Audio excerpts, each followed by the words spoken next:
rencontré il y a pas longtemps. Je t'ai demandé de t'occuper de toute la conception sonore des haut-parleurs. Toi, je pense que tu avais fait de la danse déjà, tu as fait un show de danse. J'ai travaillé pour différents milieux, mais principalement ouais, la danse, les arts visuels beaucoup, puis sinon des shows de musique en fait. Le son est comme différent au théâtre parce que parce qu'il y a un texte en fait. C'est principalement le son va être là pour appuyer le texte. Je trouve que ça ressemble plus à une musique de film. Ça devient un personnage en fait, la musique. Ouais.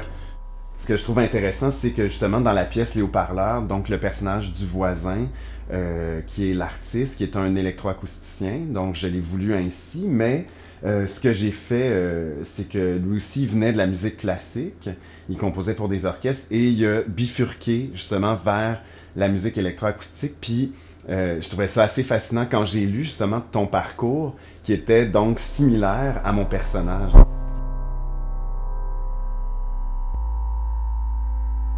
Il s'est mis à entendre, alors qu'il écoutait une de ses compositions classiques, les bruits de la salle, puis c'est ça il a voulu aller rechercher la vérité, en fait, du son.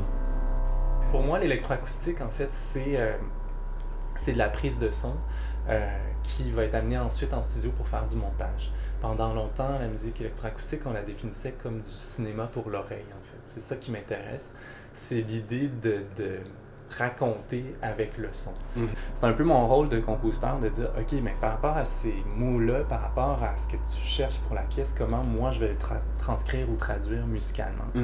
Puis c'est sûr que quand tu me dis transmission puis vérité, pour moi, l'électroacoustique, c'est ça, en fait. C'est que je prends un micro, que je vais pointer sur un objet, une chose, une personne, un discours. Je parlais de grenouille tantôt. Le moment où tu as des écouteurs puis un micro dans les mains, t'arrêtes d'utiliser tous les éléments en même temps. J'arrête de voir, j'arrête de sentir. Tout se passe par l'ouïe. Puis il y a une certaine vérité qu'on cherche là-dedans. Dans le fond, pour moi, l'art, c'est ça, c'est aller chercher une certaine vérité, au niveau de la démarche, au niveau aussi du résultat, puis de partager cette vérité-là. C'est la première fois, moi, que j'ai écrit pour les ados, puis je me suis vraiment posé la question, premièrement, qu'est-ce que je veux leur raconter, mais aussi, j'ai senti une espèce de devoir d'être plus honnête qu'à l'habitude, de leur parler justement d'art, de transmission, d'amitié, sans nécessairement être fleur bleue, ni, aller dans une certaine vérité, en fait.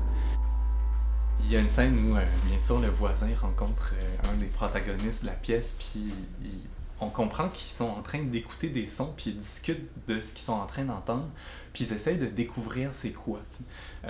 Puis ils sont pas d'accord sur ce qu'ils entendent, mais c'est ce qui est trippant quand tu entends le son, mais que tu le vois pas, il faut que tu devines. Je veux dire, si je te fais jouer le son d'une balayeuse, ça sonne un peu comme un avion qui est en train de décoller, en fait. Si tu vois pas la balayeuse, on triche, puis en fait, toute la musique puis le bruitage de film est basé là-dessus, sur tricher. Mais c'est intéressant parce qu'il y a un contraste entre justement la recherche d'extrême vérité, mais en même temps du gros mensonge. Exactement.